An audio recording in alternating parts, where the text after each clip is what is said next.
Day catch వారి కొరమీనులు రొయ్యలు పూర్తి స్థాయి నాటు రకానివి. చాలా టెండర్ గా, చాలా టేస్టీగా ఉంటాయి. డే క్యాచ్, ఏ ఫార్మర్స్ అవుట్లెట్. నమస్తే, వెల్కమ్ టు రియాలిటీ చెక్. ప్రస్తుతం మనతో పాటు ఉన్నారు పొలిటికల్ అనలిస్ట్ పురుషోత్తం రెడ్డి గారు. సార్ నమస్తే అండి. నమస్తే స్వర్ణ గారు. సార్, ప్రస్తుతం ఏపీలో ఈ 7 కొండలకు సంబంధించి దాన్ని 2 కొండలు అన్నారు, మళ్ళీ 2 కొండలు వస్తే 7 కొండలు అంటున్నారు. సో మీరు తిరుపతి వాస్తవ్యులు, అక్కడే ఉంటారు కాబట్టి ఏంటి సార్ ఇష్యూ ఏంటి, ఏమంటారు? తిరుపతి లేదా తిరుమల దేవస్థానం సంబంధించినంత వరకు వివాదాలు రోజుకు ఒక వివాదం కొత్తగా తీసుకొస్తున్నారు. నిజానికి అంత అవసరం లేదు. హేతుబద్ధంగా ఆలోచిస్తే వివాదమే లేని సమస్యను వివాదం తీసుకొస్తున్నారు. ప్రధానంగా మీరు ప్రస్తావించింది 7 కొండలు 2 కొండలు. జగన్మోహన్ రెడ్డి గారు మా తండ్రి రాజశేఖర రెడ్డి గారే రాయలసీమ భాషలో ఆయన మా నాయన అనే పదం ఆడాడు. మా నాయన తీసుకొచ్చిన జీవోలు ఇవి, మీరేం తీసుకొచ్చారు, పైపెచ్చు మా నాయన అన్ని మతానికి వ్యతిరేకంగా జీవో తీస్తే దాన్ని రద్దు చేస్తానని మీరు చెప్పినారు అనే పద్ధతిలో వారు మాట్లాడారు. కొన్ని వీడియోలు కూడా చూపించారు. స్థూలంగా రాజకీయ విమర్శలు పక్కన పెడితే ఫ్యాక్ట్ అండ్ ఫ్యాక్ట్ సమాజానికి చెప్పాలి. ఎందుకంటే తిరుమల ఆలయానికి సంబంధించి లేదా తిరుమల తిరుపతి దేవస్థానం అనే ట్రస్ట్ బోర్డు మొత్తం అడ్మినిస్ట్రేషన్ కెపాసిటీ ఉంటుంది. పరిపాలనా వ్యవస్థ దాని చుట్టూ నడుస్తుంటుంది. కొండపైన అంటే శేషాచల అడవుల్లో ఉన్నటువంటి ఈ ఆలయం పరిపాలన పరిధికి సంబంధించిన అంశాలు ఇవన్నీ.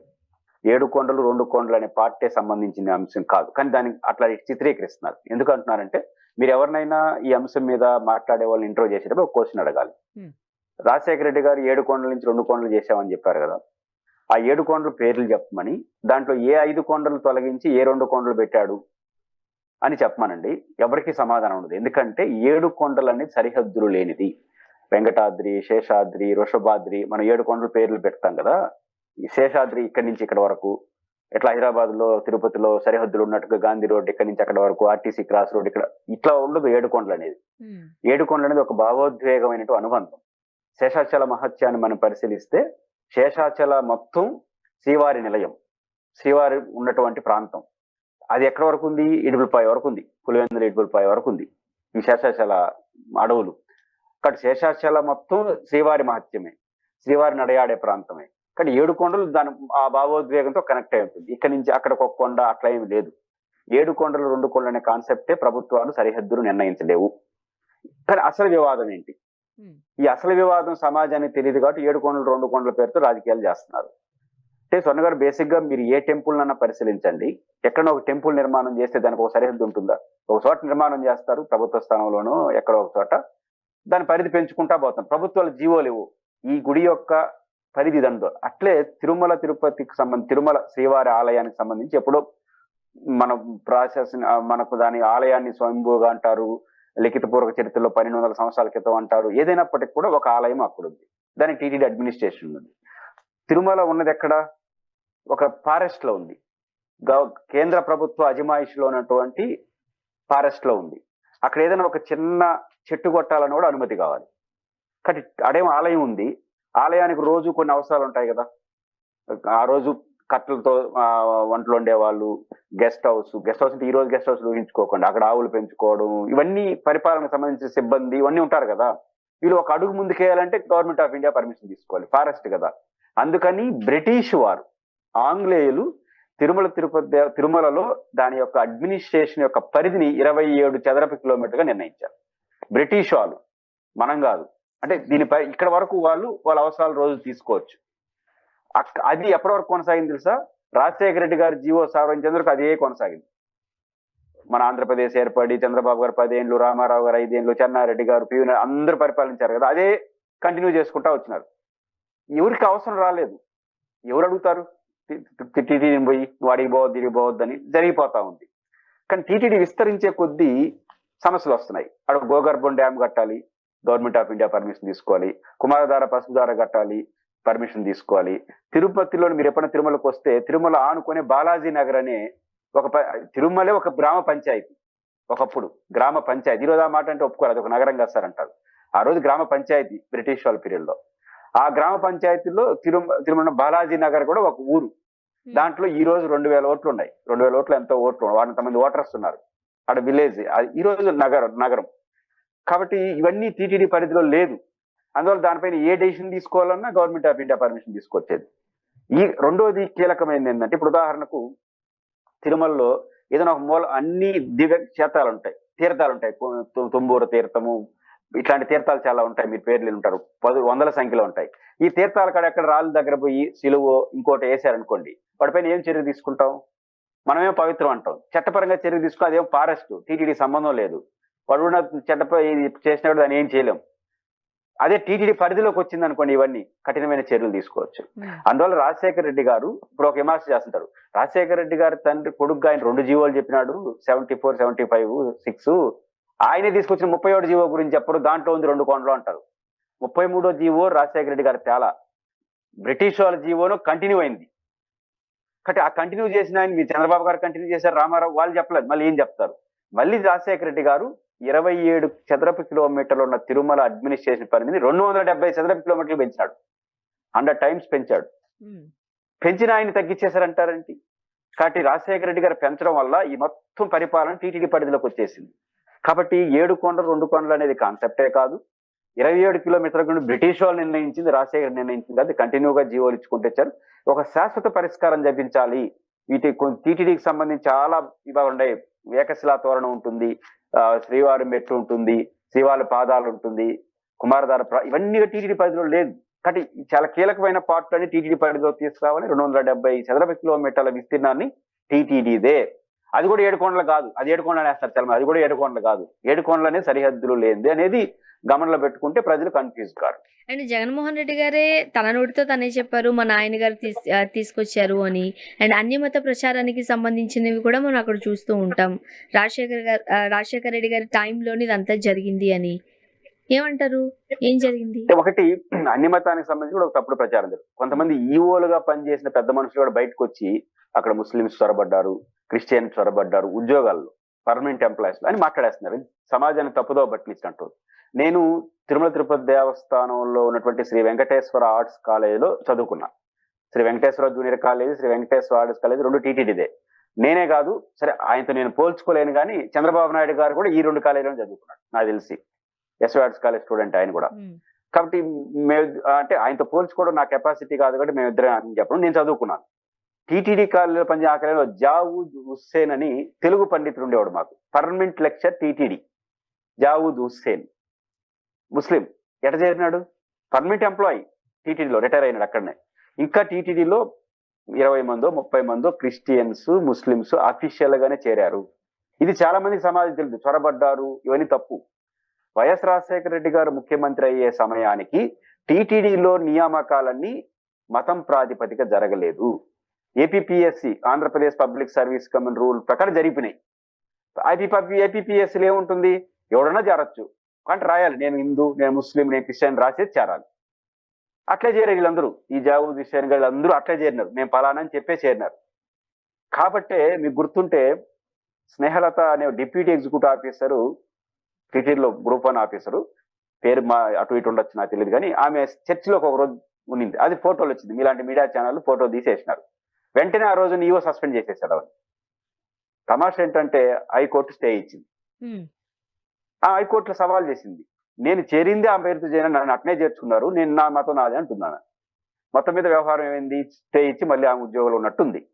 సమస్య ఏంటంటే, మీరు చేర్చుకునేటప్పుడే రాజశేఖర రెడ్డి గారు ముఖ్యమంత్రి అయ్యి జీవో ఇచ్చే నాటికి ముందు వరకు రిక్రూట్మెంట్ అంతా జనరల్ జరిగిపోయింది. వైఎస్ రాజశేఖర రెడ్డి గారు ఇది వివాదం అవుతా ఉంది, దీనికి ఫుల్ స్టాప్ పెట్టాలని ఒక చట్టం తీసుకొచ్చాడు. ఆ చట్టం ఏంటంటే, తిరుమల తిరుపతి దేవస్థానంలో ఎవరైనా ఉద్యోగాలకు అప్లై చేయాలంటే అది కాంట్రాక్టా ఏదైనా కావచ్చు, వాడు మస్ట్ అండ్ షుడ్ హిందూ అయి ఉండాలి అని జీవో తీసుకొచ్చి చట్టం చేసినాడు. ఆ రోజు నుంచి నియామకాలు జరిగినాయి కదా. ఆ నియామకాల్లో ఎవరైనా పొరపాటున తెలుసో తెలియకో దురుద్దేశంతో కానీ నాన్ హిందువులు చేరితే వాళ్ళని క్రిమినల్ చర్యలు తీసుకుని లోపలేయచ్చు, సస్పెండ్ చేయడం కాదు. కానీ రాజశేఖర రెడ్డి గారు ముందుగా అధికారికంగా చేరిన కూడా నువ్వేమనలేవు, ఎందుకంటే చట్టం లేదు. ఆ రకంగా ఒక కట్టుదిట్టమైన చట్టాన్ని తీసుకొచ్చింది రాజశేఖర రెడ్డి.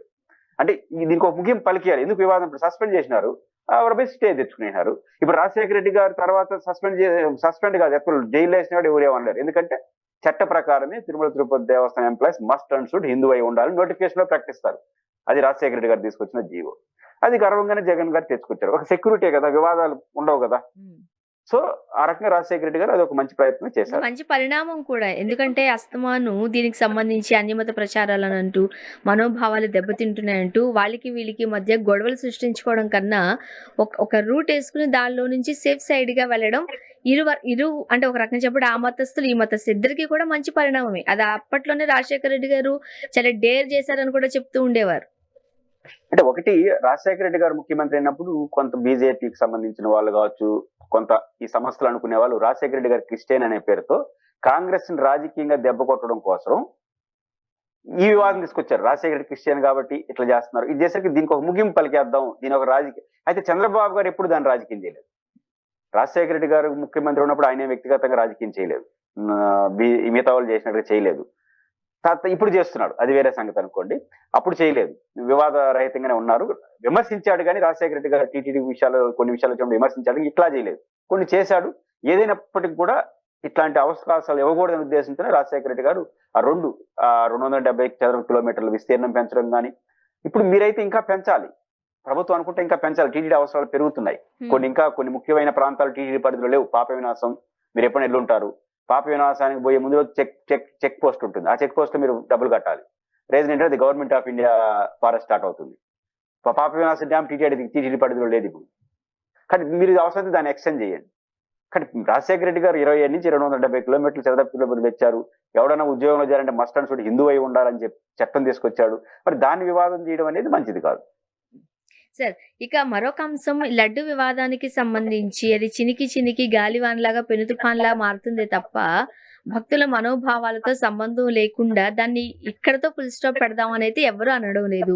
ఇప్పుడు మళ్ళీ సింగిల్ మ్యాన్ కమిటీ వేయడం జరిగింది. ఒక పక్క సిట్ చెప్పింది, సిబిఐ చెప్పింది అందులో ఎటువంటి జంతు కొవ్వు కలవలేదు అని. మళ్ళీ ఇప్పుడు ఏకసభ్య కమిటీ ఎందుకు? ఒకటి స్వర్ణ బేసిక్ గా ఏకసభ్య కమిషన్ వేస్తూ జీవో ఇచ్చినట్టుగా చెప్తున్నారు. దానికి ఇంటర్ప్రిటేషన్ కూడా చేస్తున్నారు.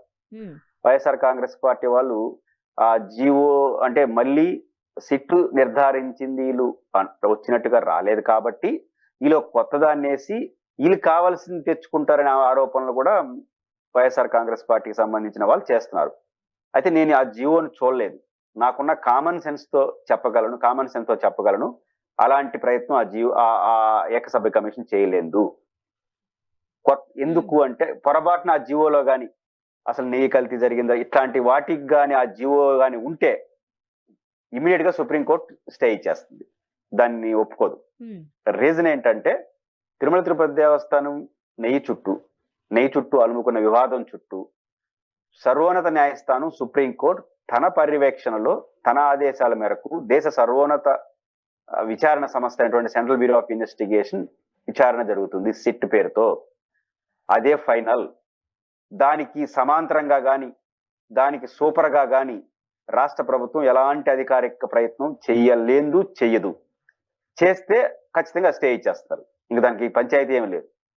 ఎందుకు అంటే ఒకసారి సుప్రీంకోర్టు భారత అత్యున్నత న్యాయస్థానం జోక్యం చేసుకుని విచారణ జరుగుతా ఉంటే ఒక రాష్ట్ర ప్రభుత్వం ఇంకో కమిటీ వేసి విచారణ నువ్వు చేస్తానంటే అది కుదరదు. కాకపోతే ఎందుకు వీళ్ళు అట్లా మాట్లాడగలుగుతున్నారంటే పయ్యావుల కేశవ్ గారు ఎవరో ప్రెస్ మీట్ పెట్టి గతంలో క్యాబినెట్ ఆమోదం మేము ఏకసభ్య కమిషన్ వేస్తాం, అందరినీ లాగేస్తాం ఇట్లా మాట్లాడినాడు.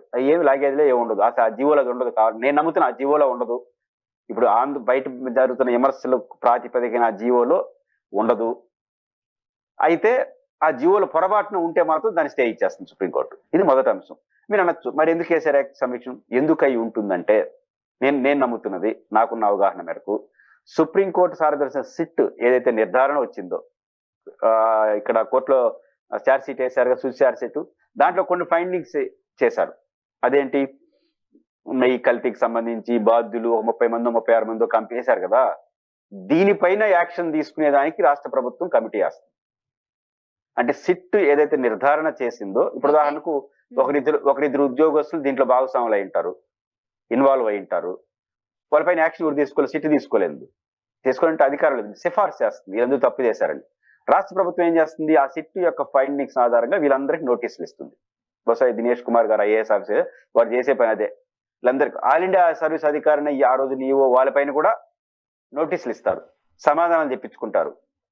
అర్థం అయిన తర్వాత వాళ్ళపైన చర్యలు రాష్ట్ర ప్రభుత్వ ఉద్యోగులైతే రాష్ట్ర ప్రభుత్వం తీసుకుంటుంది, కేంద్ర ప్రభుత్వ సర్వీస్ లో ఉండే కేంద్ర ప్రభుత్వానికి ఫైండింగ్స్ చేసి సిఫార్సు చేస్తుంది, వీళ్ళు ఈ తప్పులు చేస్తే వీళ్ళు యాక్షన్ తీసుకోవాలని. వాళ్ళపైన యాక్షన్ తీసుకునే అధికారం కూడా రాష్ట్ర ప్రభుత్వానికి లేదు. కాబట్టి ఈ ఏకసభ్య కమిషన్ నేను అనుకుంటుంది సిట్ నిర్ధారణలపైన చర్యలు తీసుకునే దానికి వేసే కమిషన్ గానే ఉంటుంది. దానికి మించి గాని సిట్కి సమాంతరంగా గాని ఇది వీళ్ళు ఎటువంటి విచారణ చెయ్యలేరు, చేసినా అది చెల్లదు. పయ్యావుల కేశవ్ గారు వాళ్ళ మంత్రులు బయట వచ్చి ఈ వేయబోయే కమిషన్ మీ సంగతి తేల్చేస్తుందని చెప్పారు. కాబట్టి ఇదే అవకాశం తీసుకొని వీళ్ళు కూడా అది ఇది చంద్రబాబు నాయుడు గారు అనుకున్న రిపోర్టు సీట్లో రాలేదు, ఆయన ఒక కమిటీ వేసి దాంతో చెప్పించుకుంటాడు, ఏం కుదరదు, అట్లాంటిది ఏమి జరగదు. నేనైతే ఆ జీవోలో అలాంటి రెఫరెన్స్ ఉంటుందని నమ్మట్లేదు. ప్రభుత్వం స్పందించిన దానికి ప్రతిగా వీళ్ళు స్పందించేసినారు అని నేను అనుకుంటున్నాను. సో చూడాలి సార్, ఎందుకనంటే ఇది కోట్లాది మంది హిందువులు మనోభావాలతో సంబంధమైన అంశం. ఇది ఒకసారి జంతు కొవ్వు అన్నారు, ఇంకా చెప్పాలంటే మనం కొంచెం మంచిగానే మాట్లాడుతున్నాము, ఏదేదో మాట్లాడేశారు. ఇప్పుడు అలాంటిది ఏది కలవలేదు అనేసరికి ఊపిరి పీల్చుకున్నారు, కెమికల్స్ అంటున్నారు. సరే ఏదో ఒక క్లారిటీ వచ్చిందనేసరికి మళ్ళీ కమిటీ అంటున్నారు. సో అర్థం కాని పరిస్థితుల్లో ఏం జరగబోతుందని. ఇక మరొకటి ఇందాపూర్ డైరీ ఇష్యూ ఏంటి? ఒకటి చెప్పండి. ఇక్కడ ఇందాపూర్ కి సంబంధించినంత ఇది కూడా ప్యూర్లీ పాలిటిక్స్. నువ్వు ఒకటంటే నేను ఒకటి అంట అనే రాజకీయం తప్ప. ఇప్పుడు ఉదాహరణకు సిట్ విచారణకు సంబంధించి పోస్టర్ల కలకం జరిగింది కదా రాష్ట్రంలో. జగన్మోహన్ రెడ్డి గారు మాజీ టీటీడీ చైర్మన్ ఫోటోలు వేసేసారు కదా. జగన్ గారికి ఏం సంబంధం? ఆయన రాష్ట్ర ముఖ్యమంత్రికి ఆయనకి ఏం సంబంధం? సిట్లో అది తేల్చలా. మాజీ చైర్మన్లు ఇద్దరు పేర్లు కూడా టీటీడీ సిట్లో లేదు. వాళ్ళ పేర్లు లేనప్పుడు వాళ్ళు నియమించిన జగన్ గారి సంబంధం ఏముంటుంది? ఆయన ఫోటో వేసేసినారు, ఆయనే బాధ్యుడు అయినట్టుగా వేసేసినారు. ఇది కదా జరిగింది. ఇది పూర్తిగా రాజకీయమే కదా. ఇప్పుడు ఇందాపూర్ డైరీకి సంబంధించి భారతదేశంలో టాప్ మోస్ట్ ప్రెస్టీజియస్ట్ డైరీలో ఇందాపూర్ డైరీ ఒకటి. ఈ ఇందాపూర్ డైరీకి మీరు చూడండి, బయట రచ్చకి పేపర్ మీద రచ్చకి సంబంధం ఉండదు. ఇప్పుడు ఉదాహరణకు శాసన మండలిలో ఇందాపూర్ డైరీకి హెరిటేజ్ చర్చ పెట్టాలన్నారు, ప్రభుత్వం ఒప్పుకోలేదు. సమస్య ఏంటంటే బయట ఏం మాట్లాడుతున్నారు? ఆ ఇందాపూర్ డైరీ సప్లై అంతా హెరిటేజ్ అని మాట్లాడేస్తున్నారు. కానీ పేపర్ మీద ఏం పెడుతున్నారు చూడండి కావాలంటే, ఇందాపూర్ కి హెరిటేజ్ కున్న సంబంధాలపైన చర్చ పెడదాం అంటారు. ఎందుకు అంటే ఇందాపూర్ సప్లై చేసే నెయ్యికి హెరిటేజ్ కి ఎలాంటి సంబంధం లేదు. తిరుమలలో జరుగుతున్నట్టు ముఖ్యమంత్రి గారు ఏదైతే ప్రస్తావించారో హెరిటేజ్ కి సంబంధించి ఏమి సంబంధం అయ్యా, అది పర్ఫెక్ట్లీ కరెక్ట్. ఆయన చెప్పినట్టు ఏ సంబంధం లేదు. కానీ ఒక సంబంధం ఉంది, వాళ్ళు అధికారిక ప్రకటించి. అదేంటంటే ఇందాపూర్ డైరీతో వ్యాపార సంబంధాలు హెరిటేజ్ కున్నాయి. నాట్ ఓన్లీ ఇందాపూర్ హెరిటేజ్ కాదు, దేశంలో ఉన్నటువంటి ప్రధాన పాల డైరీలన్నిటికీ ఒకదానికి సంబంధాలు ఉంటాయి. కొన్ని పనులు కూడా దాని ఏమంటారు, మీరు పేపర్ వర్క్ అంటారు, లేకపోతే రకరకాల వర్క్స్ ని కేటాయిస్తుంటారు, అంటే జాబ్ వర్క్స్ అంటారు. ఇప్పుడు మీరు ఒక టీవీ ఛానల్ ఉంది, కొన్ని మీరు చేయలేని పనులు, మీకు అనవసరమైన పనులు పక్కన ఇంకొకరికి అప్పగించి ఆ పనులు చేయించుకుంటూ ఉంటారు. అది అనుబంధం, అది ఏ సంస్థకైనా ఉంటుంది. నందిని డైరీకి ఉంది, ఇందాపూర్కి ఉంది, అన్నిటికీ ఉంటాయి. సో అలాంటి వ్యాపార సంబంధాలు ఉన్నాయి కాబట్టి లింక్ అది. కాబట్టి ఈ ఇందాపూర్ వాళ్ళు వచ్చి టీటీడీలో నెయ్యి సప్లై చేస్తున్నారు కాబట్టి వేసేస్తే పని అయిపోతుంది. అప్పుడు వేసారు కదా జగన్ గారి ఫోటో వాళ్ళు, మనం ఒకటి వేద్దాం అని వేసేసినారు. రిలేషన్ ఉన్నది వాస్తవం, ఆ రిలేషన్ పేరుతో రాజకీయం. కాబట్టి దీని నుంచి ప్రభుత్వం ఏమి నేర్చుకోవాలి? మనం ఏది పెడితే అది రాజకీయం చేస్తే ప్రతిపక్షంలో అట్లే చేస్తుంది. కాబట్టి అధికారంలో ఉండేవాడు కొంచెం ఒళ్ళ దగ్గర పెట్టుకొని పద్ధతిగా రాజకీయం చేయాలి. మనం అధికారంలో ఉండేవాడు ఎటబడితే అట మాట్లాడితే ప్రతిపక్షం ఇంకేం అడ్డు అదుపు ఉండదు, ఇంకా అంతకుమించి మాట్లాడతారు. కాబట్టి ప్రభుత్వం ఏదైనా మాట్లాడేటప్పుడు జాగ్రత్తగా మాట్లాడాలనే దానికి ఇది ఒక ఉదాహరణ మాత్రమే. అండ్ మండలిలో కూడా ఎందుకు ప్రభుత్వం దాటవేసింది? వాళ్ళు చెప్పాలనుకున్నది సూటిగా చెప్తే అయిపోయి ఉండే కదా. చెప్పేశారు బయట. ఇప్పుడు ప్రతిపక్షం ఉద్దేశం అధికార పార్టీకి అర్థమైంది. అంటే ఒకటండి, ఇందాపూర్ డైరీ వాళ్ళు టీటీడీకి నెయ్యి సప్లై చేస్తున్నారు అన్నమాట నిజం. ఇదేమి రికమెండేషన్తో రాదు. తిరుమల తిరుపతి దేవస్థానం టెండర్ వేసిన తర్వాత మీరైనా నేనైనా నెయ్యి సప్లైకి టెండర్లు వేయచ్చు. దాంట్లో లోయెస్ట్ టెండర్ వాళ్ళు తీసుకుంటారు. నందిని కన్నా కొంత తక్కువ ధరకి ఇందాపూర్ వాళ్ళు వేశారు, మేము సప్లై చేసి వాళ్ళకి ఇచ్చినారు, చట్టబద్ధంగానే ఇచ్చినారు. దాంట్లో ఏమి కాకపోతే వాళ్ళు అప్పుడు చంద్రబాబు గారు ఉన్నప్పుడు రావడం, ఇప్పుడు చంద్రబాబు గారు రానప్పుడు కొంచెం సంబంధం కుదిరింది కదా, కాబట్టి జాబ్ వర్క్ ఉంది కదా, కాబట్టి మీ ఇద్దరు సంబంధాలను చర్చిస్తాం. ఏ సంబంధాలు ఉన్నాయనేది వాస్తవం కదా. ఏమి సంబంధాలు ఉన్నాయి? వేరే సంబంధాలు ఉన్నాయి, వ్యాపార సంబంధం. ఈ సంబంధాలు లేవు వాళ్ళకి. కానీ ఏ సంబంధాలు అయితే చర్చ జరిగితే ఏమవుతుంది? రాజకీయం అయిపోతుంది కదా. ఓ దీనికోసమే చేస్తున్నారా వివాదం అనే చర్చ వచ్చేస్తుంది కదా. ఆ విషయం ప్రతిపక్షం చేయదలుచుకుంది. చేస్తారు. అధికార పార్టీ దీనికి ఏం సమాధానం చెప్పాలి? చర్చ పెట్టి సంబంధాలు ఉందా అంటారు, లేదని అటు చెప్తారు ఉంది కదా, ఉంటే అందుకే అని అంటారు వాళ్ళు, అందుకు కాదని వీళ్ళు అంటారు, అందుకు కాకపోతే జగన్ గారి పేరు మీరు ఎందుకు చెప్పారంటారు, ఉమ్, సంబంధం మీ ఏ ఆధారంతో చెప్తాను వీళ్ళు అంటారు, మీ ఏ నివేదిక ఆధారం చేసుకుని జగన్ గారు ఫోటోలు వేశారు వాళ్ళు అంటారు.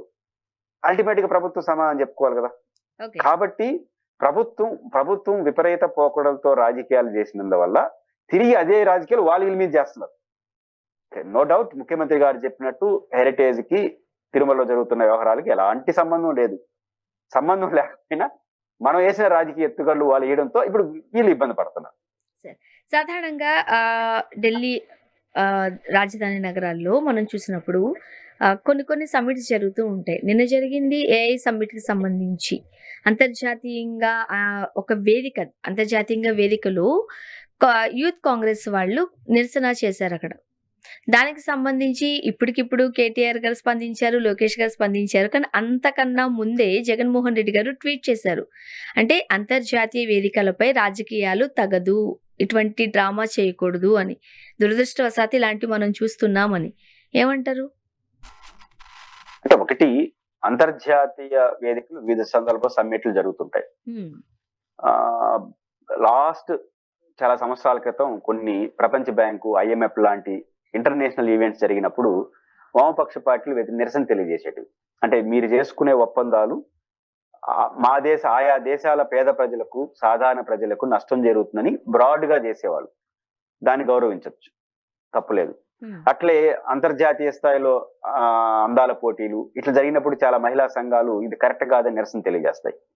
అట్లాంటి వాటికి సామాజిక కోణం జరిగేదాన్ని మనం గౌరవించాలి. బట్ ఇప్పుడు జరుగుతున్నది అట్లాంటిది కాదా అన్నది సమస్య. కాబట్టి రెండోది, వాటికి ఎందుకు గౌరవం వచ్చాయి? అనౌన్స్ చేసిన రోజు నుంచి ఫిలాసఫికల్ వాళ్ళు డిస్కషన్ పెట్టారు, ఇది అన్ఎక్స్పెక్టెడ్ గా పోయినారు. తేడా నిజంగా దాంట్లో సిద్ధాంతపరంగా అక్కడ జరుగుతున్న ఈవెంట్ లో దేశానికి నష్టం వచ్చే అంశాలు కొన్ని ఉన్నాయి, దేశానికంటే ప్రజలకి అని మీరు ఎస్టాబ్లిష్ చేసిపోయి నిరసన తెలియజేస్తే తప్పలేదు. ఎస్టాబ్లిష్ ఏం చేయకుండా చేస్తే ఏమవుతుందంటే వివాదాలు అవుతాయి. ఒక ఇంటర్నేషనల్ ఈవెంట్ అనేది భారతదేశ గ్లామర్ని దెబ్బతీస్తాయి, భారతదేశ గౌరవాన్ని దెబ్బతీస్తాయి అనేది మెయిన్. అంటే ఇది ఇక్కడ ముగ్గురు, మీరు కేటీఆర్ గారు, లోకేష్ గారు, జగన్ గారు, దీంట్లో 2 పాయింట్లు. దీంట్లో లోకేష్ గారు ఒకరే మిత్రపక్షం, భాగస్వామ్య పక్షం, కేటీఆర్ గారు అండ్ జగన్ గారు వ్యతిరేక పక్షం. అయినా వాళ్ళు స్పందించడం అనేది గుడ్ పాలిటిక్స్, ఎందుకంటే ఇష్యూగా చూశారు కాబట్టి. అది వాళ్ళు చేయదలుచుకున్నారు. అయితే వాళ్ళిద్దరికన్నా ఈయన ముందు స్పందించాడు. జగన్ గారు ఎప్పుడు కూడా అడ్వాన్స్ గానే ఉంటాడు. ఆ జగన్ గారి క్యారెక్టర్ ఏంటంటే ఉంటే అందరికన్నా అడ్వాన్స్ గానే ఉంటాడు, లేదా గొమ్మన అయిపోతాడు. ఆయన ఫాలో అయ్యేది అలవాటు, ట్రెండ్ సెట్టర్ కదా ఆయన, ట్రెండ్ ఫాలో కాడు. ట్రెండ్ ఫాలో అవడం అనేది జగన్ గారికి ఇష్టం ఉండదు, ట్రెండ్ సెట్టింగ్ చేయడం ఆయనకి ఇష్టం ఉంటుంది. కాబట్టి చేస్తే ట్రెండ్ సెట్ చేస్తాడు, లేకపోతే గొమ్మన అయిపోతాడు. మళ్ళీ మధ్యలో ఉండడు, మళ్ళీ వెనకాల పోదాం, ముందు ఆల్రెడీ వాళ్ళు స్పందించారు నేనేం స్పందించలేదు అనే టైపు. కాబట్టి జగన్మోహన్ గారు ఎప్పుడు కూడా ఆయన అడ్వాన్స్ గా ఉంటారు. అందులో ఏఐ సదస్సు కదా, నిజానికి లోకేష్ గారే తొందరగా స్పందించారు, ఎందుకంటే ఏఐ గురించి ఎక్కువ వాళ్ళే మాట్లాడుతున్నారు. కానీ ఏఐ గురించి ఏ రోజు మాట్లాడిన జగన్ గారు అడ్వాన్స్డ్ గా ముందుకెళ్ళాడు. కాబట్టి ఖచ్చితంగా నో డౌట్ అప్రిషియేటబుల్. జగన్ గారికి మొదటి నుంచి ఉన్న అలవాటే, దాన్ని ఇప్పుడు కూడా కొనసాగించారు. Thank you so much sir, మీ అభిప్రాయాలు పంచుకున్నారు. Thank you. ఇది వాళ్ళ రియాలిటీ చెక్. Stay tuned.